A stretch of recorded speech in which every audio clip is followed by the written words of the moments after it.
की जेव्हा जेव्हा जेव्हा त्यांना महाविकास आघाडीला विजय मिळाला त्यावेळेस तक्रारीचा पाडा कधीच वाचला नाही त्यांनी. जेव्हा जेव्हा पराभूत झाले तेव्हा तेव्हा मात्र तक्रारींचा पाडा वाचला. अगदी निवडणूक आयोगावर देखील आरोप केले, न्यायालयावर आरोप केले, सगळ्यांवर आरोप केले आणि आता देखील या ठिकाणी त्यांना स्थानिक स्वराज्य संस्थांमध्ये त्यांचा पराभव समोर दिसू लागलेला आहे. आणि म्हणून हा रडीचा डाव आहे. हा रडीचा डाव खेळण्यासाठी ते आलेले आहेत. परंतु महाराष्ट्रातली जनता सुज्ञ आहे. महाराष्ट्रातली जनता काम करणारे, विकास करणारे, लोकाभिमुख कल्याणकारी योजना सुरू करणारे, शेतकऱ्यांच्या पाठीशी उभे राहणारे या सरकारच्या मागे, महायुतीच्या मागे या महाराष्ट्रातली जनता उभी राहील.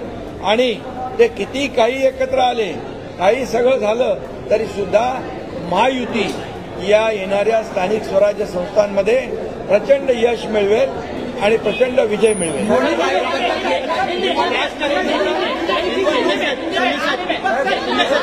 दोन तीन प्रमुख मुद्दे आहेत. निवडणूक आयोग दखल घेत नाही.